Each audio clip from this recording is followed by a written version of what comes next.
So far we have learned how to filter data, transform it, sort it, and control how much data flows through a stream.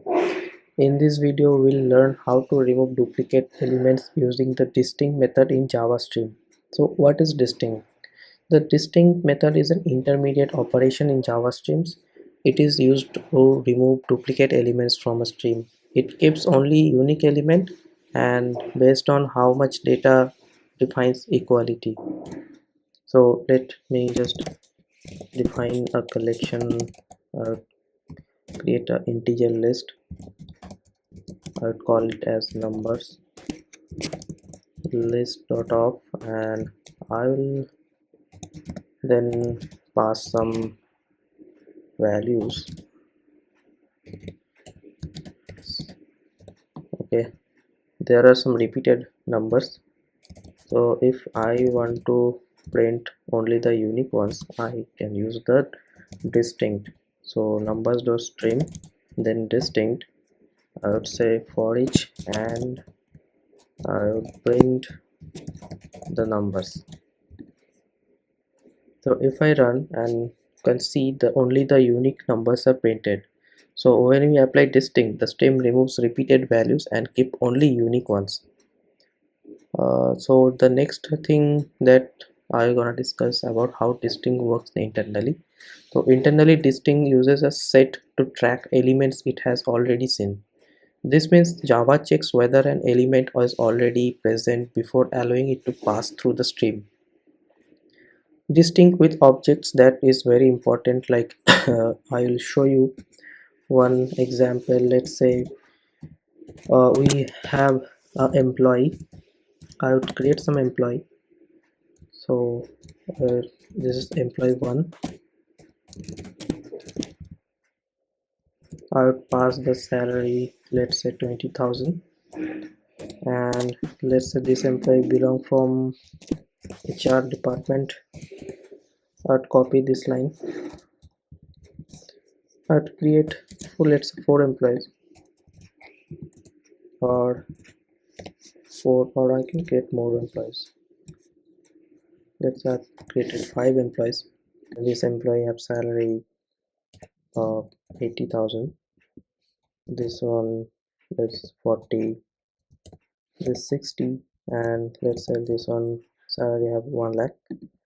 Now let's say this employee belong from admin, this one is IT, this one HR, and this is, let's say this one is from finance. So we have 5 employees. Now I'll create a list of employees. This is the employee list. I'll pass the list. I pass the employee inside the list one by one. Employee 1, employee 2, 3, and 4. Okay, employee 5. So I have created a list of employees. Now I would show you one example of this thing. Let's say we have a stream distinct for each, and then I would print the employee department. So I need the employee, and then I would print the department. Now if I run, we can see in the console that all the employees get printed. But distinct should print the unique employees. But why not distinct print the unique ones? It also print the repeated employees. Here's where many developers get confused. When using distinct with objects, Java does not compare memory addresses. Instead, it uses the equals and hash code methods of the object. So if equals and hash code are not overridden correctly, distinct will not remove duplicates, even if the data looks the same. This is one of the most common mistakes developers make. Some people try to remove duplicates using filters, but that is not ideal. Distinct is built specially for uniqueness. It's cleaner and more readable. So distinct is a stateful operation, meaning it remembers previously seen elements. Because of this, applying distinct on very large streams can be expensive. Whenever possible, apply it before filter before distinct to reduce the dataset.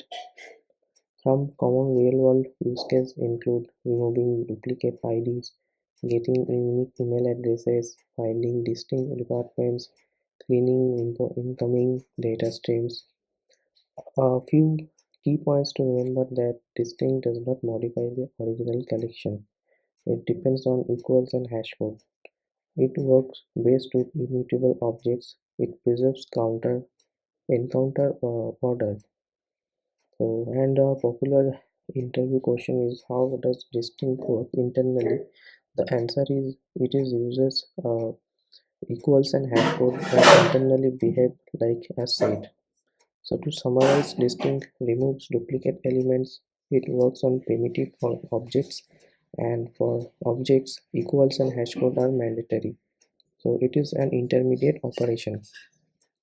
So that's all for this video. In the next video, we'll explore find first and find any and learn how Java streams return results safely using optional. If this video helped you, like, share and subscribe to Logic Stack. Thanks for watching. See you in the next one.